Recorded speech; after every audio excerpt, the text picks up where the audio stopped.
Thanks, Senator Graham. I'm going to ask our two colleagues, Senator Blumenthal and Senator Blackburn, to give brief opening remarks. As I mentioned earlier, they've both been pioneers in this subject matter. Senator Blumenthal.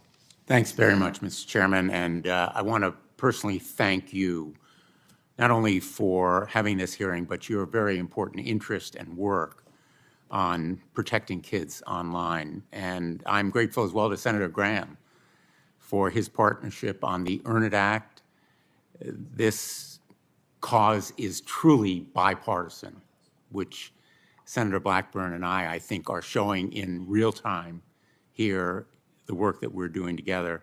The Earn It Act can be a meaningful step toward reforming this unconscionably excessive Section 230 shield to big tech accountability. I think we need to be blunt from the beginning, because we know right now the central truth. Big tech has relentlessly, ruthlessly pumped up profits by purposefully exploiting kids' and parents' pain.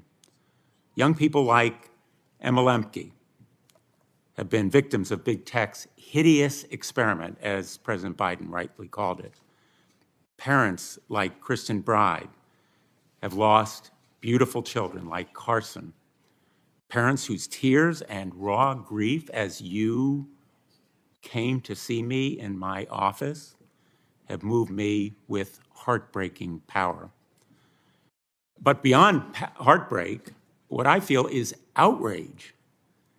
Outrage at inaction, Congress's inexcusable failure to pass the bill that you advanced courageously and eloquently, the Kids Online Safety Act. Outrage at big tech, pillaging the public interest with its armies of lobbyists and lawyers, despite their pledges of collaboration.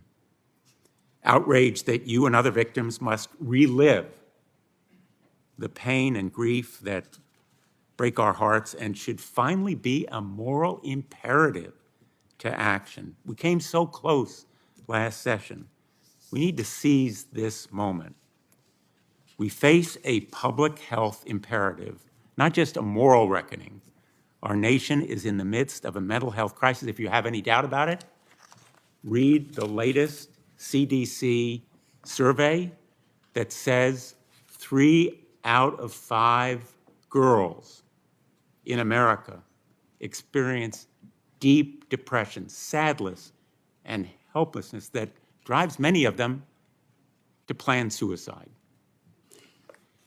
It's a public health emergency, egregiously and knowingly exacerbated by big tech, aggravated by toxic content on eating disorders, bullying, even suicide, driven by big tech's black box algorithms, leading children down dark rabbit holes.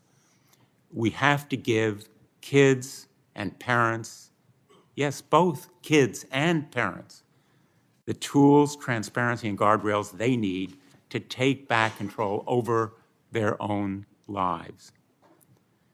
And that is why we must and we will double down on the Kids Online Safety Act.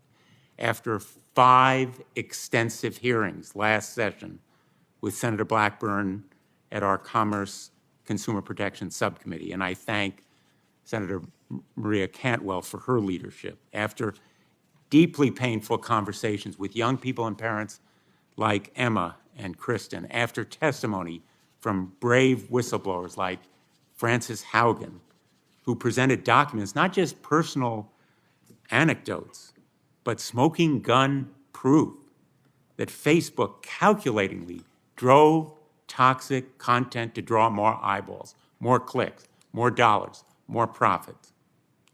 After Facebook hid this evidence from parents, even misled us in Congress. It's Big Tobacco's playback and playbook all over again. The evidence of harm is heartbreakingly abundant.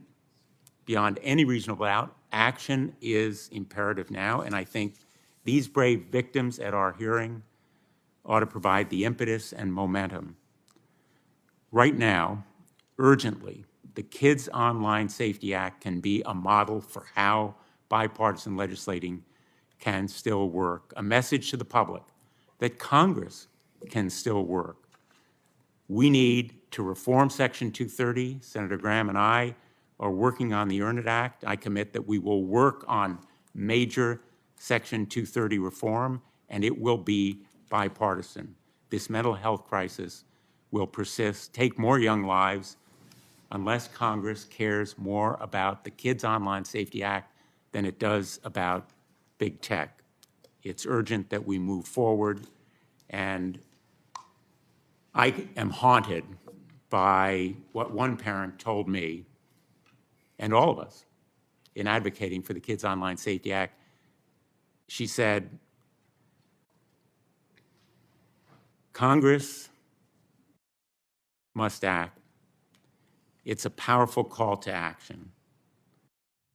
And she asked, how many more children have to die before we make them a priority? Now is the time. Let's pass it. That's her quote. Mine is, Congress needs to act and heed that call and do it now. Thank you, Mr. Chairman. Thank you, Senator Blumenthal.